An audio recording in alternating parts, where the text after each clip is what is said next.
Mother Nature by Emily Dickinson.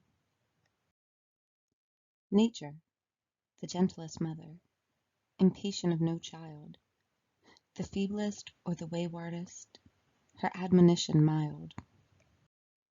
In forest and the hill, by traveller is heard, restraining rampant squirrel, or too impetuous bird.